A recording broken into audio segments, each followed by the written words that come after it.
A continuación, Noticiero Telesucesos. Clasificación A. Apto para todo público. Un noticiero pensado para usted porque se lo merece. Nos acercamos a la realidad desde diferentes perspectivas. Noticiero Telesucesos. Primera parte del Noticiero Telesucesos, con las noticias más importantes del día. Estimados televidentes, bienvenidos a una emisión más de su Noticiero Telesucesos. Un día como hoy. Hay seres humanos prodigiosos. Uno de ellos se llamó Jean-François Champollion, un joven francés nacido en 1790 y que cuando apenas tenía 16 años ya dominaba 12 idiomas diferentes. Entre los idiomas que Champollion dominaba estaban el latín, hebreo, sánscrito, persa, árabe, turco. Y en la lista también estaban otros como el arameo, el chino y 4 idiomas más, incluyendo por supuesto el francés, que era su lengua materna. La vida de Champollion coincidió, por suerte, con las campañas napoleónicas a Egipto, y allí se halló una piedra escrita con caracteres griegos, demóticos y jeroglíficos. Champollion, que había participado en las campañas napoleónicas, dedicó varios años al estudio de aquella piedra, y a partir de los 2 alfabetos conocidos pudo descifrar el tercero. Gracias a Champollion, los jeroglíficos egipcios dejaron de ser un misterio, y se inició lo que hoy se conoce como la egiptología. Un día como hoy, 27 de septiembre de 1822, Champollion estaba anunciando al mundo la traducción de la piedra Rosetta. Y desde entonces, Jean-François Champollion, el hombre que cuando tenía apenas 16 años ya hablaba 12 idiomas, se sigue comunicando con nosotros por encima del tiempo. Y desde entonces nos recuerda en todos los idiomas intentar descubrir a los humanos que llevamos dentro. Las principales noticias del día. Titulares. Las vacunas autorizadas por la FDA y la Organización Mundial de la Salud que Estados Unidos exige a los viajeros. Ecuador con la tasa de muertes violentas más alta desde 2012. Ecuador considera una ronda petrolera offshore en 2022. El ingreso promedio en Ecuador cae y las horas de trabajo suben. María Belén Domínguez, la jueza posesionada sin estar entre los elegibles. Son indagadas mafias que usaron el aeropuerto de La Tacunga. Ecuador ve gran avance con México tras cierre de algunas mesas técnicas. Fiscalía hace allanamiento dentro de investigación al excontralor Pablo Celi. En el segmento de vida y tecnología, aplicación de la ESPOL para controlar el hongo de las bananeras. En salud, el suicidio, un problema de salud mental. Los editoriales serán de Ricardo Flores, Jairala, el escapista profesional. Roberto Aguilar, Yori gana la empanada de oro. Pedro Velasco, quitar lo bailado. César Ricaurte, ¿por qué nos deben importar el fantasma? Miguel Rivadeneira, solitos se hunden. Noticias del día con Carla Sánchez. Vacunas autorizadas por FDA y OMS que Estados Unidos exige a los viajeros. Estados Unidos anunció que relajará las restricciones de viaje para ciudadanos y extranjeros que se encuentren totalmente vacunados con las dosis requeridas contra el COVID-19. Las nuevas medidas comenzarán a regir desde noviembre. Las autoridades estadounidenses solicitarán a los viajeros internacionales mostrar una prueba de inmunización y un test negativo realizado 3 días antes del viaje. No obstante, se mantiene en pie el resto de medidas de bioseguridad como el uso de mascarillas, distanciamiento, lavado constante de manos, así como la entrega de datos del viajero y rastreos de contactos. De acuerdo con las directrices de los Centros de Control de Enfermedades, CDC, por sus siglas en inglés, el ingreso a Estados Unidos está permitido para las personas que han recibido las dosis de vacunas aprobadas de ese país, pero también para quienes fueron inmunizados con las inyecciones de emergencia de la Organización Mundial de la Salud, OMS. Pfizer-BioNTech, aprobada para uso de emergencia por la OMS el 31 de diciembre de 2020. AstraZeneca, de AstraZeneca Oxford, que fue aprobada para uso de emergencia el 16 de febrero del 2021. Janssen, de Johnson & Johnson, aprobada el 12 de marzo del 2021. Moderna, que contó con la aprobación del 30 de abril del 2021. Sinopharm, aprobada aprobada el 7 de mayo de 2021, Sinovac Coronavac, que fue aprobada el 1 de junio de 2021. Ecuador con la tasa de muertes violentas más alta desde 2012. Las imágenes son impactantes. Una pareja camina por una de las principales avenidas en el sur de Quito. De repente, un presunto delincuente se acerca por detrás y forcejea al hombre intentando arrebatarle algo de las manos. En medio de la disputa por el paquete, el delincuente dispara un arma de fuego y hiere a la mujer que cae al piso. El forcejeo continúa por unos segundos, pero al final el criminal se queda con el paquete y huye en una moto con su compañero que lo esperaba al filo de la acera. Ocurrió el pasado 22 de septiembre del 2021 en la intersección de la avenida Maldonado y el pasaje Mariano Guerra. La pareja había retirado dinero de una agencia bancaria de la zona de los criminales y lo quitaron. La mujer de 60 años recibió el disparo en la nuca y falleció. El crimen quedó registrado en videos de cámaras de seguridad de la zona y las imágenes se reprodujeron en redes sociales. Esta es una de las de cerca de 1.500 muertes violentas que se han registrado en el país en lo que va de 2021. La violencia mantiene una tendencia creciente y las autoridades no logran controlarla.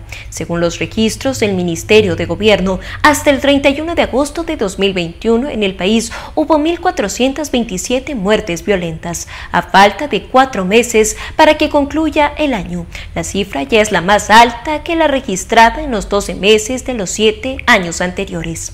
En todo 2020 hubo 1.372 muertes violentas. En 2019 la cifra fue de 1.187. Entre enero y agosto de 2021, la provincia con más muertes violentas es Guayas. Concentra el 44% de los casos. Luego está Manabí con el 10%. Pichincha, Los Ríos y El Oro tienen el 7% cada una. Las muertes violentas son el principal indicador del nivel de violencia e inseguridad que hay en un país. Internacionalmente, esta variable se mide con una tasa de muertes por cada 100.000 habitantes. En 2020, Ecuador cerró el año con una tasa del 7,8 de muertes por cada 100.000 habitantes. Fue la más alta en el país desde el 2014. Durante los primeros 8 meses del 2021 en el país hubo 1.427 muertes de este tipo, lo que resulta un promedio mensual de 178 casos. Si ese promedio se mantiene en los últimos 4 meses, para el final del año tendría unos 2.141 casos de muertes violentas, lo que significaría una tasa de 12,2 muertes por cada 100.000 habitantes y colocaría a Ecuador en los niveles de violencia del 2012. En el recién aprobado Plan Nacional de Desarrollo, PND, el gobierno del presidente Guillermo Lasso plantea una reducción del 0,6% de muertes por cada 100.000 habitantes hasta el 2025. Sin embargo, la meta está planteada desde un escenario más favorable al real. Según PND, actualmente el país tiene una tasa de 10,6 muertes por cada 100.000 habitantes y la idea es reducirla a 10. Lo cierto es que según cómo van las cosas, la tasa en Ecuador cerrará en 2021 por sobre los 12 puntos, es decir, en 3 años y medio, el gobierno deberá conseguir un descenso del 18% de los casos para lograr la meta. Ecuador considera una ronda petrolera offshore en 2022. El Ministerio de Energía ha recibido 2 muestras de interés en el campo Amistad, que produce gas natural en el Golfo de Guayaquil y que es operado por la petrolera estatal Petroecuador. Sin embargo, el ministerio ha anunciado que el único campo de gas natural offshore de Ecuador no está en proceso de licitación para su delegación a la iniciativa privada. En un comunicado, el Ministerio de Energía informó que recibió cartas de interés para la concesión del campo por parte de las empresas Canacol Energy, con sede en Canadá, y CGB Export, una compañía del grupo El Juri de Cuenca. Durante 2022, el ministerio podría iniciar una ronda offshore según la normativa vigente, añadió la cartera de Estado en un comunicado ante las crecientes especulaciones sobre el futuro de Amistad. Amistad produce más de 25 millones de pies cúbicos diarios de gas o el equivalente a 4.200 barriles diarios de petróleo. Las muestras de interés ocurren luego de conocerse que el campo Amistad podría tener reservas probadas de gas natural para 17 años, con lo que su producción podría subir a 90 millones de pies cúbicos por día.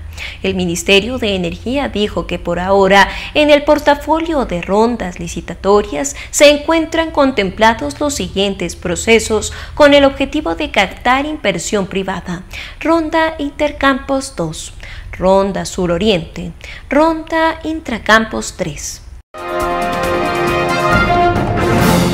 El ingreso promedio en Ecuador cae y las horas de trabajo suben. El ingreso laboral promedio en el país llegó a $248 en agosto de 2021, según la última encuesta nacional Empleo, Desempleo y Subdesempleo EDEMDU.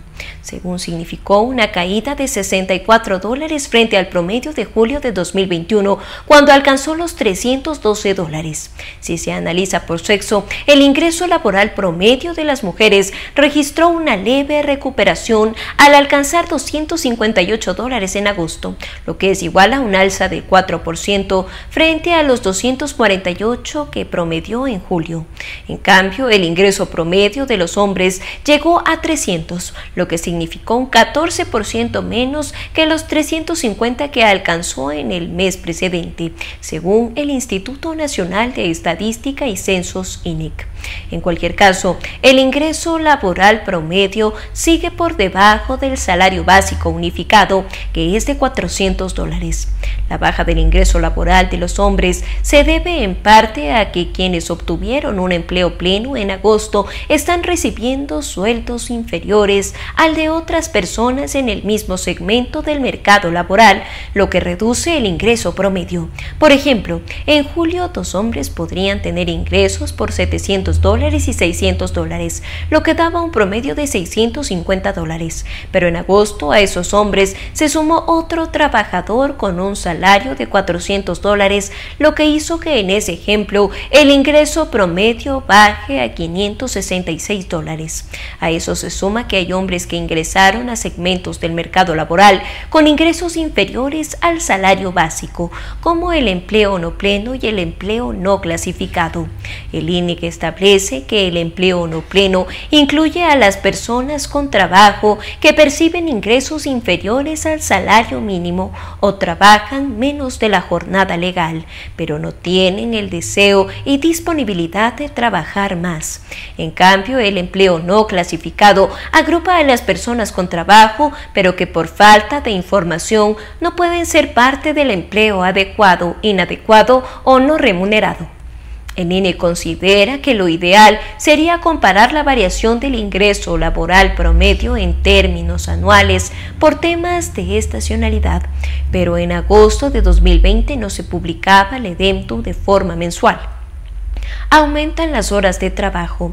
Una particularidad del empleo en agosto es que se elevó el promedio de las horas de trabajo. Los hombres trabajaron 37 horas a la semana y las mujeres 31 horas semanales. En el caso de los hombres, eso significa 9 minutos más y para las mujeres 1 hora más que en julio de 2021. El incremento de las horas de trabajo promedio tiene relación con la ligera recuperación que tuvo el empleo pleno y la disminución del subempleo entre julio y agosto de 2021.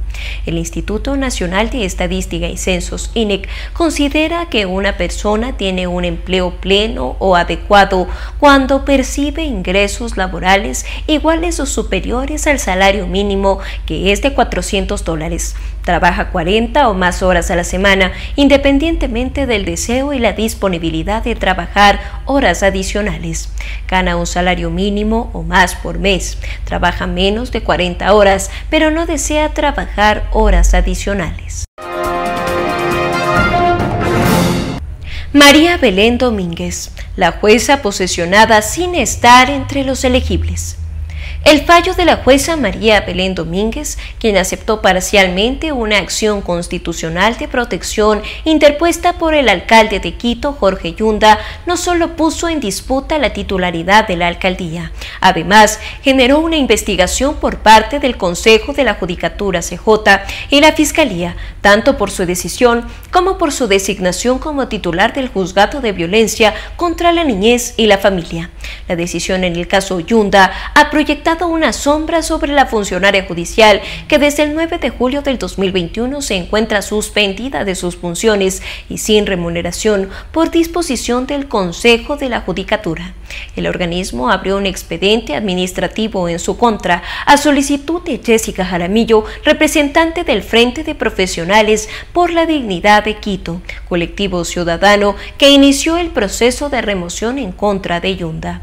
La carrera de Domínguez, a decir de Jaramillo, ha sido vertiginosa. Un hecho que marca esto es su designación de jueza a un año de haber registrado su título de abogada de la Universidad de las Américas el 23 de junio de 2014 y para 2015 ya fue designada como titular del juzgado sin que haya sido parte del banco de elegibles, según la denunciante. Llama la atención que hace casi 6 años, 2015, se posesionó una jueza de violencia que se acaba de graduar en 2014 y que no constaba en el banco de elegibles conforme lo demuestran los documentos, escribió Jaramillo en la denuncia que presentó a la presidenta de la Judicatura, María del Carmen Maldonado. Son indagadas mafias que usaron el aeropuerto de La Tacunga.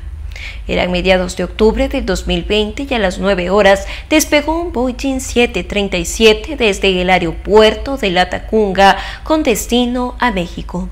El vuelo charter transportó esa tarde a 128 pasajeros. La empresa ya había conseguido la autorización después de pasar un proceso de certificación de 4 meses para viajar al país azteca desde septiembre del 2018. Un año después decidió despegar con pasajeros desde La Tacunga, un aeropuerto del que salen principalmente vuelos de carga. Ahora la Fiscalía investiga los desplazamientos hacia ese país. Los agentes han encontrado evidencias de mafias de coyoterismo internacionales que usaron esta terminal para evitar migrantes en Estados Unidos vía México. Fiscalía confirmó que existen procesos de investigación previa en contra de personas relacionadas a la aerolínea. En 2020 hubo apenas 18 vuelos hacia Centroamérica, pero en 2021 la GAT registró la salida de 58, todos llenos de ecuatorianos hacia la Ciudad de México y 5 más hacia Chichén Itzá. Los investigadores conocen que las redes de coyoterismo usaron estas salidas para enviar a más migrantes. Las personas llegaban desde las 3 horas. Este diario conversó en abril, marzo y mayo con los viajeros. En un principio todos decían que iban de turismo, pero luego rectificaban y admitían ir a México para luego cruzar de manera irregular a Estados Unidos. El abogado de Aeroregional, Paulo Caña, dijo el pasado jueves 23 de septiembre del 2021 que todavía no han sido notificados de una investigación. Por eso pidió a la Fiscalía conocer si existe un proceso en contra de la aerolínea para dar la documentación y prestar todas las facilidades, dijo. Un ex empleado de esta firma fue detenido el 7 de septiembre último dentro de un proceso de tráfico ilícito de migrantes. El fiscal que lleva el caso, Roberto Espinosa, indicó que para dar con él y otros 8 procesados se realizaron escuchas telefónicas y requerimientos de información y entrevistas en los aeropuertos internacionales. Así encontramos la estructura para ese delito, indicó.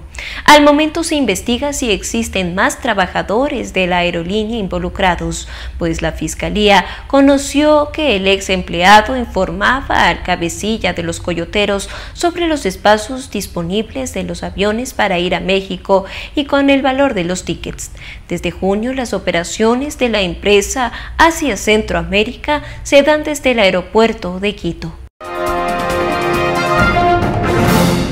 Ecuador ve gran avance con México tras cierre de algunas mesas técnicas. Algunas de las mesas técnicas de la negociación entre México y Ecuador para un acuerdo de libre comercio ya se han cerrado, lo cual representa un gran avance en el diálogo, dijo el ministro de Exteriores Mauricio Montalvo. Ha habido un gran avance sustantivo desde el último encuentro a la situación en la que estamos ahora, aseguró el canciller, que el fin de semana pasado acompañó al presidente Guillermo Lasso a la cumbre de jefes de Estado y de Gobierno de la Comunidad de Estados Latinoamericanos y Caribeños CELAC en México. Una oportunidad en la que el presidente constató que se habían cerrado ya algunas mesas de negociación, es decir, el trabajo técnico tenía ya suficiente avance y parece que ese acuerdo se va a ir cerrando. Las negociaciones con México son cruciales para un Ecuador que busca su incorporación inmediata a la Alianza del Pacífico y dado que ya tiene acuerdos similares con Chile, Colombia y Perú. La integración de la alianza ha sido definitiva y definida por Lasso como máxima prioridad, si bien ya su predecesor, Lenín Moreno, había declarado ese mismo objetivo dentro de una nueva diplomacia comercial del país andino. Tras meses de bloqueo, Ecuador se incorporó en junio la CIADI, la institución líder para el arreglo de diferencias sobre obras e inversiones extranjeras, y una visita de Lasso a México reabrió el diálogo. En total se abrieron 11 mesas de negociación, de las cuales falta cerrar algunas abiertas, para pasar luego a la redacción de documentos y protocolos donde se pone en blanco sobre negro los acuerdos alcanzados. Ojalá se consiga antes de fin de año esa aspiración, cerrar con México y llegar a la Alianza del Pacífico lo más pronto posible, si no hasta fin de año, los primeros meses del año próximo, insistió Montalvo. El canciller precisó que en la cumbre de la CELAC no hubo una reunión visa entre los dos presidentes, pero sí hubo diálogo en los espacios de las actividades con Andrés Manuel López Obrador, siempre muy cordiales, de mucha simpatía mutua, y evidentemente este tema fue evocado. Fiscalía hace allanamiento dentro de investigación a excontralor Pablo Celi. La Fiscalía General del Estado realizó la madrugada del viernes 24 de septiembre un allanamiento en San Borondón por un caso de supuesto tráfico de influencias relacionado con la investigación al excontralor Pablo Celi. Los agentes fiscales allanaron la casa de José JFP en el marco de una investigación por presunto tráfico de influencias en el que también estaría involucrado el excontralor, señaló la Fiscalía. Pablo Celi fue detenido el 13 de abril junto a una red de funcionarios de alto nivel que exigían sobornos a contratistas a cambio del pago de planillas atrasadas y el desvanecimiento de glosas. El caso es conocido como Las Torres y es parte de una investigación sobre una red de corrupción que operó en la Contraloría, en Petroecuador y en la Secretaría de la Presidencia durante la administración de Lenín Moreno. Vida y tecnología. Hola amigos, gracias nuevamente por acompañarnos en su espacio de vida y tecnología en el noticiero Telesucesos. Queremos comentarles de una aplicación que lanzó hace pocos días la Escuela Politécnica del Litoral, la ESPOL de Guayaquil, para ayudar a los agricultores bananeros a contrarrestar los posibles efectos del hongo Fusarium R4T, una variante que en Perú y en Colombia ya está presente, ya ha sido reconocida y que los investigadores consideran que es letal para los cultivos de banana. ¿En qué consiste esta aplicación? Bueno, han desarrollado una aplicación para el sistema operativo Android, es decir, para las personas que tienen un teléfono celular del sistema operativo Android, pueden descargar la aplicación y pueden ir detectando a tiempo si las plantas de sus bananeras están o no contaminadas. ¿Cómo hacen esto? Hacen una fotografía, esa fotografía se sube en la aplicación y en la aplicación se revisa constantemente por investigadores tanto del ESPOL como del INIAP para detectar a tiempo la presencia de ese hongo en nuestras bananeras. Esta aplicación lo que pretende es ganar tiempo por un lado, apoyar a los agricultores y ser parte de una solución que es en conjunto. Por tanto, ¿qué es lo que nosotros desde este lado podemos hacer? Comentarles a ustedes. Probablemente ustedes no son agricultores bananeros, pero sí pueden comentar, pasar la voz. Ese es el trabajo que nosotros aquí queremos hacer. ¿Qué es lo que pasa con este tipo de infecciones, tanto en la agricultura y en la ganadería? Que están muy dispersas en el territorio y que no tienen los recursos o el tiempo para ir a acercarse a un centro de investigación y verificar si efectivamente la planta de la que estamos hablando tiene o no infección y qué se puede hacer inmediatamente. Ganar tiempo en estos casos es vital. Y por eso nosotros queremos destacar este esfuerzo que ha hecho la Escuela Politécnica del Litoral para poner a mano, literal, a mano de los agricultores una solución para tomar medidas a tiempo. Y por eso nosotros queremos contribuir en este espacio para difundir esos esfuerzos, pero sobre todo esos procesos de evitar que nuestro campo sea infectado. Les invitamos a ustedes también a estar pendientes y, por supuesto, a comentar si es que hace falta a las personas adecuadas. Eso es parte de nuestro trabajo. Muchísimas gracias por acompañarnos en Vida y Tecnología. Un panorama de noticias para su estatura intelectual.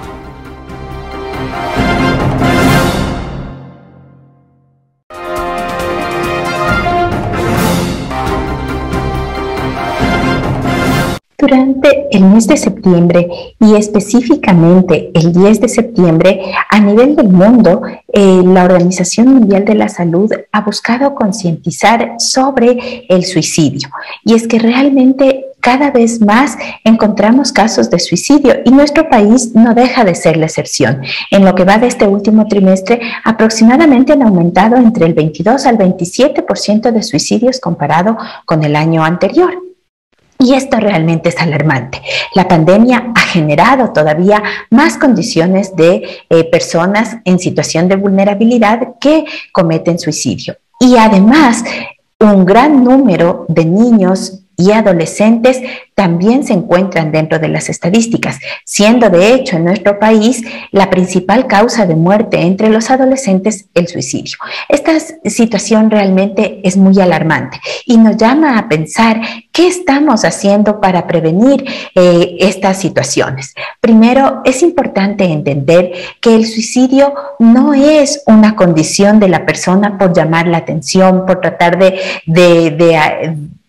persuadir a otras personas para que hagan o dejen de hacer lo que ellos quisieran. No, al contrario, el suicidio es llega cuando la persona ya se encuentra en un estado tal de depresión, muy posiblemente, en un estado tal de anedonia, es decir, de no encontrar el gusto por la vida, de situaciones en las que él se encuentra tan en los extremos que no sabe cómo solucionar. Y la única vía que encuentra para solucionar ese problema es el suicidio. En la pandemia aumentaron muchísimo los casos de depresión, aumentaron muchísimo los casos de ansiedad y las alteraciones a nivel de la salud mental, el consumo de sustancias ilícitas, de sustancias estupefacientes, y esto va orillando de alguna manera a las personas a que estén más vulnerables en su salud mental y emocional y puedan tener situaciones de suicidio.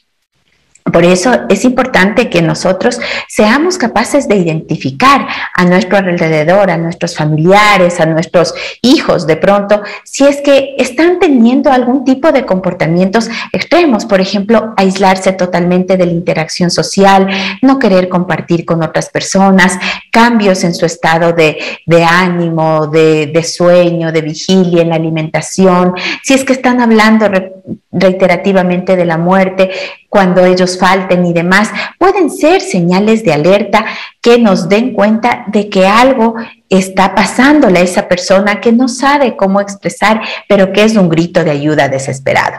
No podemos dejar de lado esto, no podemos pensar que solamente diciéndole adelante, la vida continúa, o darle unas palmaditas en la espalda, o tienes que ser positivo, vamos a evitar ese tipo de situaciones.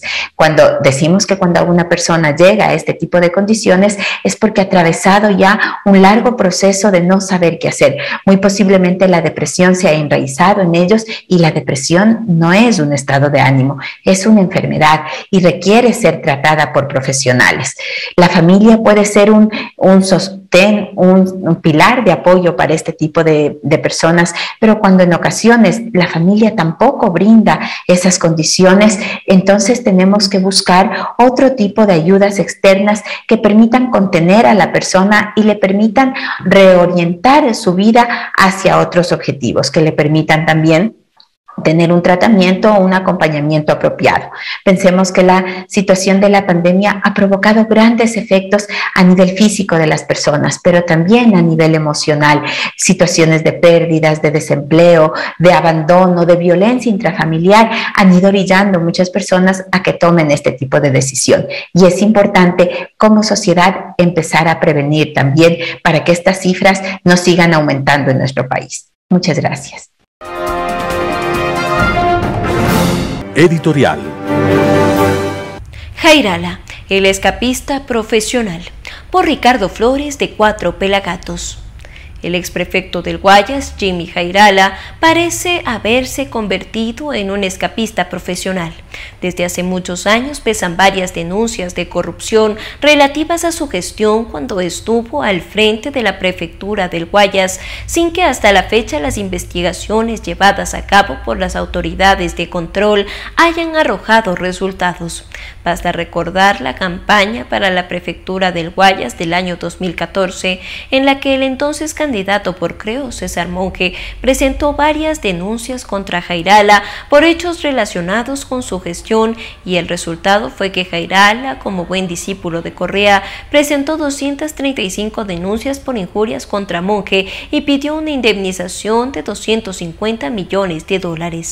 Las denuncias presentadas por Monge tenían como antecedente informes de Contraloría General del Estado en los que se habrían detectado irregularidades en el manejo de los fondos por parte del exprefecto del Guayas. Más grave aún fue que el abogado de un empleado de la prefectura aceptó en Televisión Nacional que su representado, un empleado de la prefectura, siguiendo órdenes de la Secretaría Ejecutiva del prefecto, realizaba envíos de dinero a Perú, país en el que Jairala era propietario de varios caballos de pura sangre. Han pasado más de 7 años de aquellos hechos sin que hasta la presente fecha Jairala haya dado una explicación satisfactoria sobre el asunto, y peor aún, sin que las autoridades de control hayan hecho su trabajo. Hace un mes aproximadamente, la Fiscalía General del Estado entregó a la Comisión de Fiscalización de la Asamblea Nacional información relativa a las 21 investigaciones previas que se habían abierto en contra del exprefecto Jairala y que curiosamente fueron archivadas por el mismo fiscal Paul Ponce y aceptadas por el mismo juez Julio Aguayo. De esas investigaciones previas, 16 tenían relación con el delito de peculado. El archivo de dichas investigaciones prueba una vez más la capacidad del exprefecto para escapar de las varias denuncias de corrupción que se han presentado en su contra a lo largo de estos años. Sin embargo, parece ser que al exprefecto le toca nuevamente demostrar sus dotes de escapista profesional.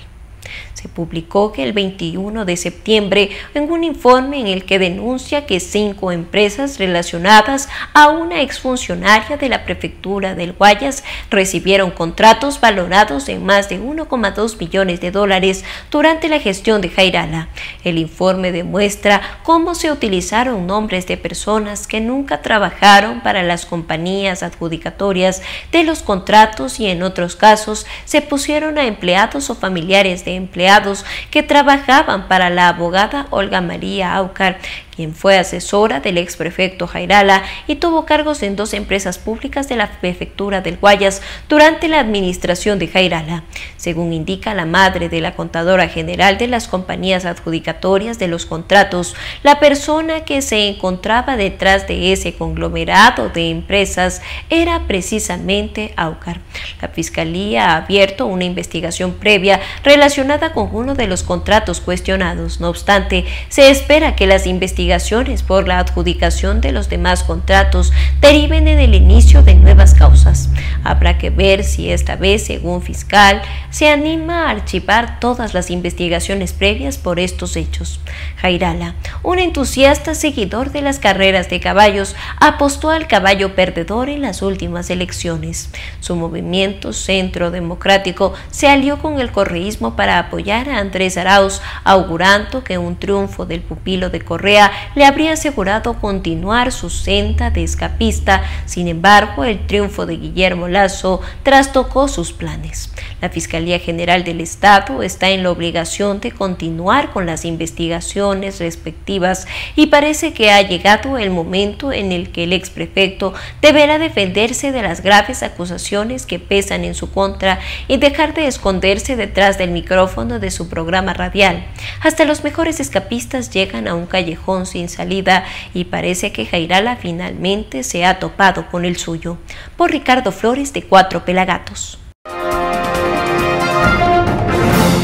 Yori gana la empanada de oro. Roberto Aguilar, El Expreso. Los grandes temas que ocupan a Yori, la empanada sigue costando $1, ¿dónde está el problema?, zanjó el director jurídico de la Asamblea, Santiago Salazar, dando por concluida la discusión. A su derecha, la secretaria de Relaciones Internacionales, a su izquierda, el coordinador de protocolo. Así son las ruedas de prensa. Esta no es la primera de los altos mandos administrativos del primer poder del Estado.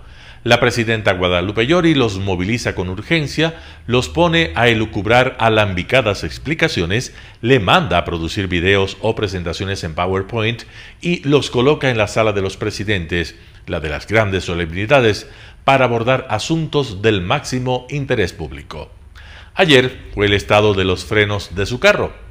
Hoy la insospechada logística, así dijeron, que se esconde detrás de una empanada. Mañana quizás las bondades de los masajes corporales. Nada es lo suficientemente nimio para no merecer la atención institucional de la Asamblea cuando ésta no tiene de qué más ocuparse. Número 2. La presidenta más articulada que nunca, Guadalupe Llori, elige dónde dar la cara. En medio del escándalo por el contrato de servicios de alimentación que incluye almuerzos de $45, cenas de 50 y empanadas de 6, por no hablar del espinoso asunto de sus propios viáticos, ella prefiere no aparecer por la rueda de prensa respectiva en el Salón de los Presidentes, donde tendría que lidiar con las impertinencias de los periodistas. Prefiere el acogedor espacio de la televisión legislativa, donde todo está bajo control y no existen las repreguntas incómodas, donde ella puede decir, por ejemplo, que eso de los masajes es otra mentira, sin que nadie le replique, pero ¿y las facturas? Donde a nadie se le ocurre hacerle la pregunta de las galletas Oreo, o pedirle identificar a los acompañantes cuyo alojamiento costeó con la plata de los contribuyentes en un lujoso resort de la ciudad de Tena, pero sobre todo donde puede llevar las respuestas escritas y leerlas con disimulo como si estuviera mirando a la cámara. Nunca se había visto una Guadalupe Llori tan articulada. Habla de corrido e hilvana a la perfección una idea tras otra. Se adorna con estructuras gramaticales complejas inéditas en ella y se permite rarezas tan inusuales como el relativo posesivo cuyo, ausente de su vocabulario de todos los días.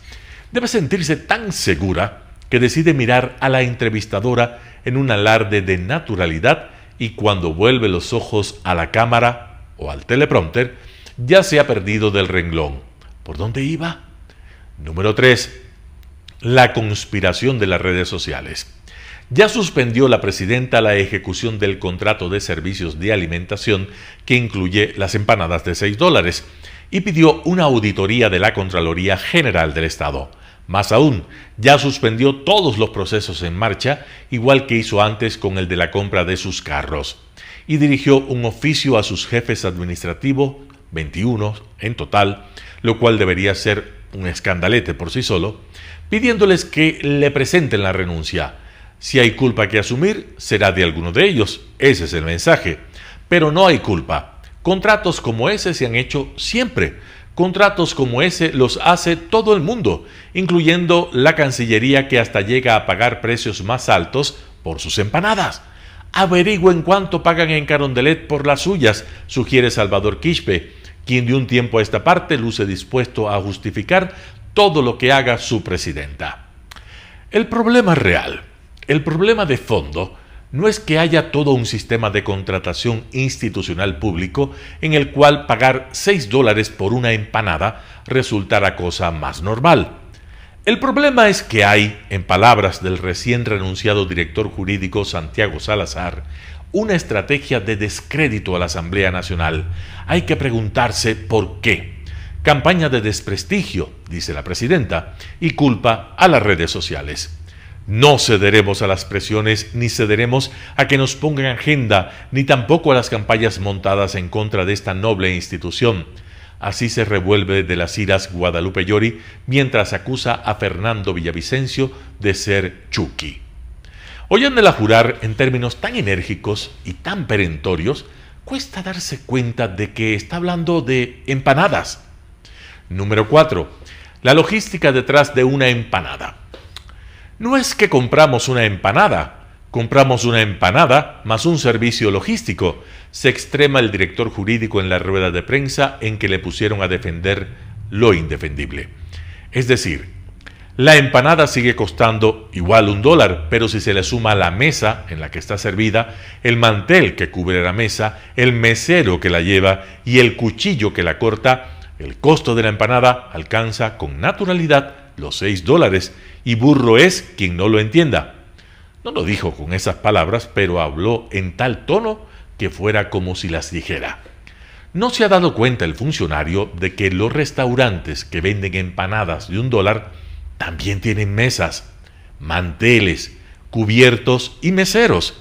Eso se llama servicio y suma el 10%. Él lo llama logística y suma el 600%. Roberto Aguilar, El Expreso. Quitar lo bailado, por el doctor Pedro Velasco Espinosa. La función legislativa, antaño calificada de primer orden, se convirtió desde el 2007 en un nido de reptiles, al colmo que sonaría a sorna, a mofa, a befa, el antiguo trato de honorables que merecían sus integrantes. Lo dicho no incluye a todos, aunque sí excluye a pocos. La condición moral de quienes han llegado a la Asamblea, salvo las excepciones de rigor, cada vez más escasas, han hecho que de un mismo cuerpo colegiado próximo a la putrefacción. Son pocos los días desde el 11 de mayo que el país no deba soportar escándalos y conocer un bochornoso episodio que involucra a un asambleísta con la enorme tristeza de que son mujeres en la mayoría de los casos las involucradas. Se le subieron los humos. El poder chuma. Autoridad que no abusa no es autoridad. Eran dichos para justificar o explicar los casos de procedimientos impropios de un alto funcionario. Para Parlamento, de cuando en vez se conmovía por la incorrecta conducta de uno de sus miembros, las más de las veces por abusos de poder y desleales actuaciones para con sus agrupaciones auspiciadoras, como los llamados cambios de camiseta, que más tarde adquirieron la categoría de Congreso de los Manteles.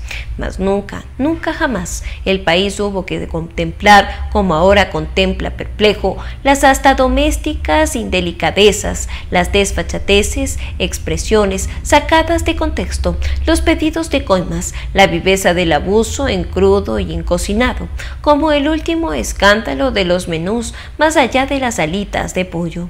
Los gustos que nunca se darían en una vida privada, lo que jamás gastarían de su propio peculio, los lujos de los pelucones a los que tanto odian, ahora se los dan a costilla del sufrido pueblo al que dicen representar.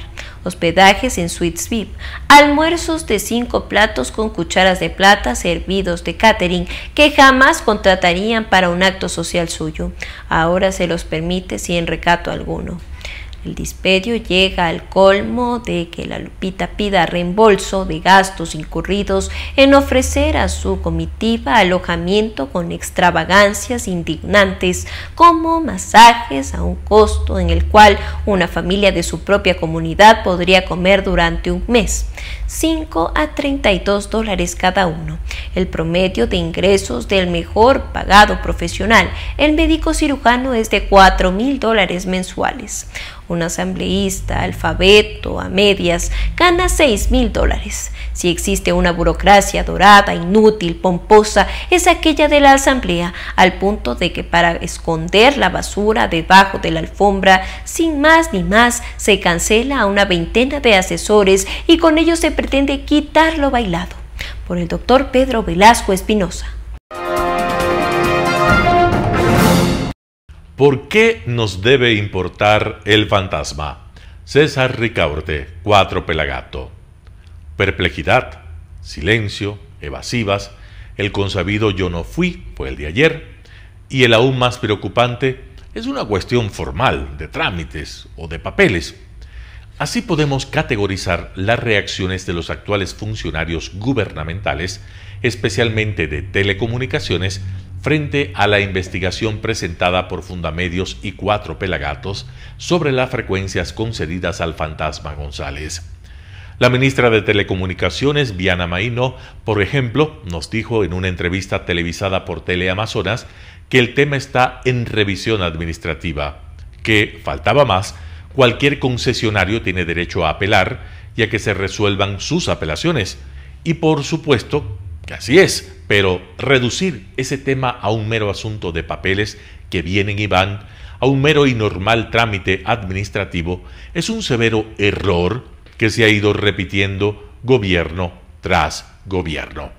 Y al final esto se va convirtiendo en un acto de tratar inútilmente de esconder bajo la alfombra una gigantesca bola de mugre que ha ido acumulando el país en el manejo administrativo y técnico de las frecuencias de radio y televisión a lo largo de décadas.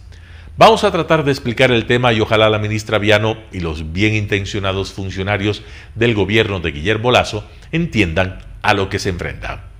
Para ello, establezcamos los hechos que revela la investigación de Fundamedios y 4 Pelagatos. Número 1. Un presidente de la República aprovecha un viaje de condecoraciones y autobombo para reunirse con el dueño de concesiones estatales de radio y televisión. En esa reunión, el presidente ordena a su canciller que despache favorablemente una consulta que los funcionarios de Arcotel nunca debieron haber hecho y que, básicamente, trata de obtener el aval para plantear algo impresentable que un viejo y casi olvidado acuerdo de complementación económica con Guatemala y otro del mismo tenor entre la CAN y Mercosur están por sobre disposiciones constitucionales y legales del Ecuador. Número 2. La consulta la despacha la Cancillería el mismo 5 de mayo, fecha del encuentro entre los viejos conocidos Fantasma y Moreno. Número 3. Los agenciosos funcionarios de Arcotel, con su director a la cabeza, desechan en los días finales del agonizante gobierno de Moreno las frecuencias del fantasma y quién sabe qué otras cosas más. Y no les importó que el 24 de mayo cambiara ya de gobierno, porque el 25 el departamento jurídico da el informe favorable y el 27 Javier Aguirre, hombre puesto por el exministro Andrés Michelena en los últimos minutos de su gestión en Arcotel, firma el otorgamiento de las frecuencias al fantasma. Número 4. Los títulos habilitantes a los medios del fantasma se entregan finalmente entre junio y julio, es decir, ya en plena gestión del nuevo gobierno. Número 5.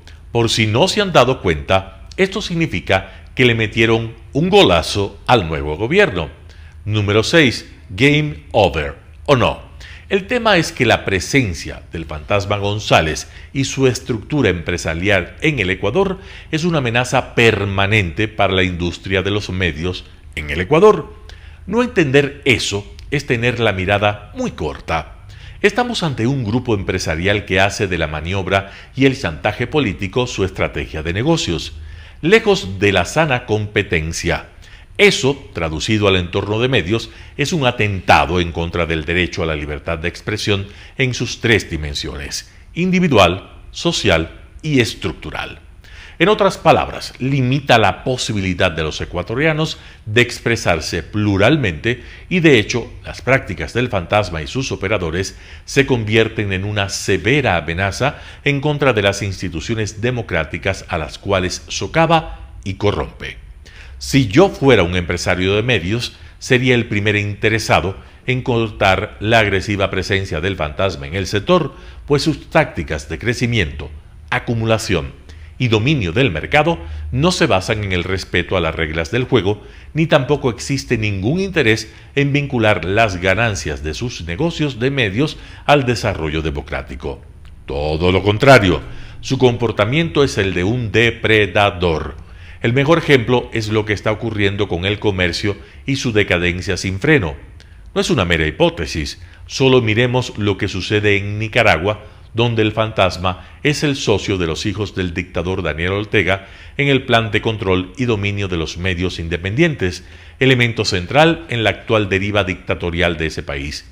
Miremos Honduras, El Salvador, miremos Guatemala. En ese país, con la labor anticorrupción de la Comisión Interamericana y el trabajo valiente de varios fiscales, se llevó a la cárcel al expresidente Otto Pérez Molina y a su vicepresidenta Rosana Valdetti, y en la trata de corrupción que los envolvió en primera línea estaba el fantasma, que no solo prestó sus medios como instrumento de apoyo político, sino para canalizar dineros no lícitos para la campaña electoral y después para la gestión de los negocios sucios de la línea. No es sorprendente que los medios del fantasma luego hayan impulsado el desmantelamiento de esta Corte Interamericana y el equipo de fiscales anticorrupción que en su momento fueron ejemplo para toda la región. Así que no es un asunto de papeles que vienen y van. Abordarlo como un mero asunto administrativo sería un error gigantesco de Guillermo Lasso y de su gobierno. Para comenzar, nos preguntamos, y deberían preguntarse, ¿qué más quiere el fantasma en el Ecuador? El negocio de la verdadera banda ancha, es decir, el 5G, que le permitiría libremente manejarse. Ese es el asunto que querría él, liberarse de la esclavitud del control estatal de las frecuencias y cambiar a sus anchas en el negocio de los contenidos y la compraventa de la influencia y los favores a escala regional a los políticos. En otras palabras, es lícito pensar que los operadores y las emisoras del fantasma ya deben estar rondando a las autoridades de telecomunicaciones del país. Esa siempre ha sido su forma de actuar. El pasado lunes 13 de septiembre, mientras el país conocía las revelaciones de la investigación de 4 pelagatos y fundamedios, el presidente Guillermo Lasso en persona suscribía un convenio con el Sistema Naciones Unidas en Ecuador como punto de partida de su programa anticorrupción. Pero, presidente, ¿sabe una cosa? Si quiere dar un paso concreto y firme, comience cortando ese cordón umbilical entre influencia política, prácticas corruptas y la concesión de frecuencias de radio y de televisión. César Ricaurte, 4 pelagatos. Solitos se hunden, por Miguel Rivadeneira de El Comercio.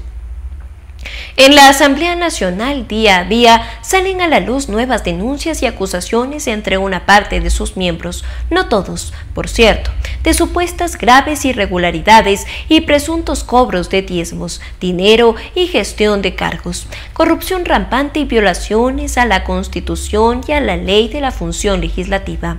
Consecuentemente, ¿con qué cara pueden fiscalizar y parlamentar a seres indiferentes o oponerse a propuestas que ni siquiera conocen oficialmente, que urgen para afrontar las angustias de una gran parte de la población por el desempleo, crisis económica e inseguridad? Así como hay organizaciones políticas y bloques que no se inmutan ante estos hechos, no todo es malo. Hay partidos que se autodepuran y con denuncias públicas e incluso la presentación de acciones ante la Fiscalía para que se les investigue penalmente y que, si se comprueban los hechos, la justicia en el debido proceso y con derecho a la defensa castigue a estos malos representantes populares.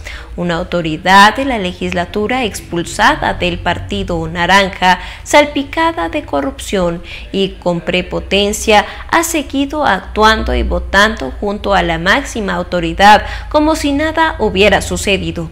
Incluso con su voto se aprobó el proceso que pretendía sancionar al presidente de la Comisión de Fiscalización, que ha venido contribuyendo activamente en la lucha contra la corrupción.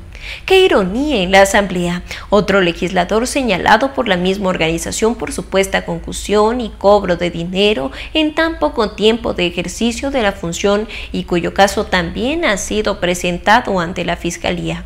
Estos hechos concretos evidencian lo que sucede en la legislatura y que deterioran aún más su imagen, aunque su titular defiende ardorosamente y confronta al Ejecutivo en lugar de luchar internamente para limpiar y poner la cara en orden. Un bloque que se opone a todo, entrando para una sumisión y la obediencia, que le gustaría que vuelva el caos de octubre 19, que añora el poder que disfruta y que se ruboriza al defender al censurado y destituido defensor del pueblo, al igual que miembros del dividido movimiento indígena.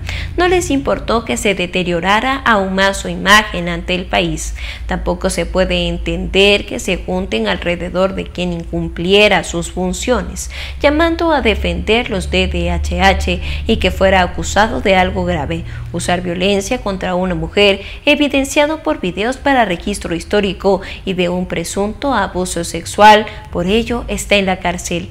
Y a pesar de que hubo mujeres de esos electores que estuvieron de ese lado en lugar de cuestionar y rechazar por dignidad este hecho reprochable, pasar por alto a quien desde la prisión quería seguir tomando decisiones resulta una vergüenza y confirma una actuación sin observar los valores morales y éticos los que no tienen. Por Miguel Rivadeneira, de El Comercio. Y así finalizamos una emisión más de su noticiero Telesucesos. Manténgase en la sintonía de nuestra programación y no olvide seguirnos por nuestras redes sociales. Nos encuentran en Facebook como Telesucesos Quito, en Instagram como @telesucesos_, en Twitter como @telesucesos29, en YouTube como Telesucesos HD y también por nuestra página web www.telesucesos.net. Hasta la próxima. Lo mejor de la mañana informando para usted. Noticiero Telesucesos.